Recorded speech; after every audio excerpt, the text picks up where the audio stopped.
नमस्कार, मैं सोनम स्वागत करती हूं आपका आजकल न्यूज के कला संस्कृति कार्यक्रम में। जुबानों के मरने के साथ उससे जुड़ी सांस्कृतिक विरासत का भी अंत हो जाता है। बचपन से हम सबको पढ़ाया गया है और सिखाया गया है कि भारत विविधता में एकता वाला देश है।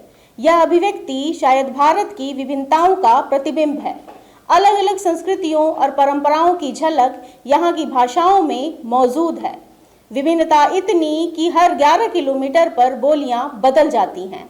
अनगिनत संस्कृतियों के समावेशन वाला हमारा देश हजारों भाषाओं का घर रहा है, पर हमारे देश की कई भाषाओं और बोलियों की मृत्यु हो गई है और कितनी ही बोलियां और भाषाएं विलुप्त होने के कगार पर हैं। भाषाओं का नुकसान सांस्कृतिक एवं ऐतिहासिक विरासत का भी नुकसान है। प्रसिद्ध साहित्यकार, आलोचक और कार्यकर्ता गणेश नारायण देवी का कहना है कि एक भाषा मर जाती है तो दुनिया को देखने का अनूठा तरीका भी खत्म हो जाता है। हर भाषा की अपनी एक सुंदरता और अपना एक नजरिया होता है।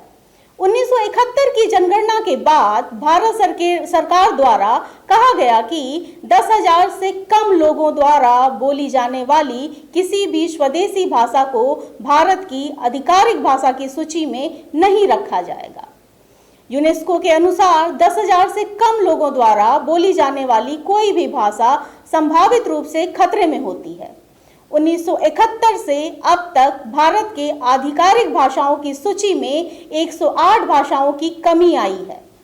तेजगढ़ गुजरात में भाषा research and publication centre Vadodara और आदिवासी अकादमी के संस्थापक निदेशक टेवी के अनुसार भारत ने 1961 से अब तक 220 भाषाएं खो दी हैं और अगले 50 वर्षों में अन्य 150 भाषाएं गायब हो जाएंगी, इसकी प्रबल आशंका है।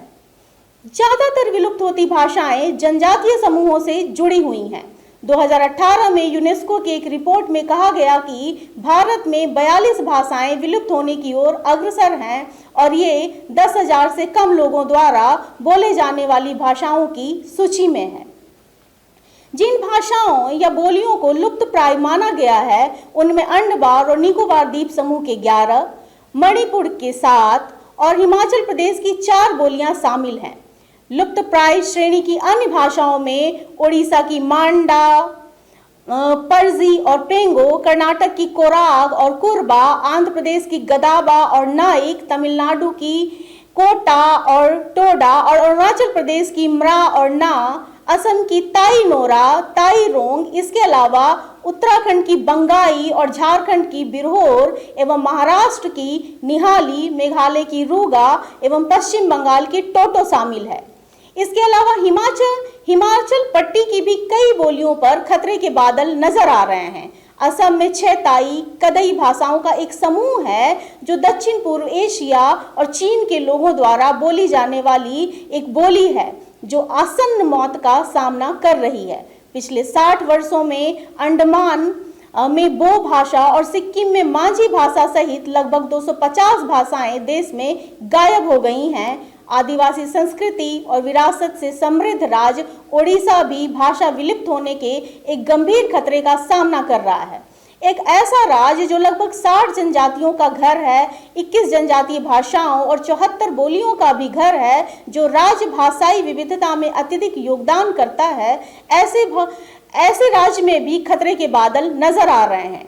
डाउन टू अर्थ की एक रिपोर्ट के अनुसार भाषाओं के विलुप्त होने के खतरे के कारण ओडिशा सरकार ने 2006 में एक मुहिम शुरू किया जिसमें बहुभाषी शिक्षा यानी कि MLE कार्यक्रम के लिए 3,385 जनजातीय शिक्षकों को नियुक्त किया गया ताकि जनजातीय समूह से जुड़े बच्चों के सामने आने वाली भाषा बाधाओं के मुद्दे को हल किया जा सके।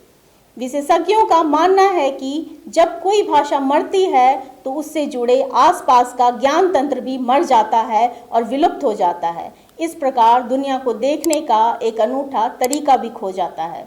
इसके साथ ही दीजिए मुझे इजाज़त और देखते रहिए आजकल न्यूज़।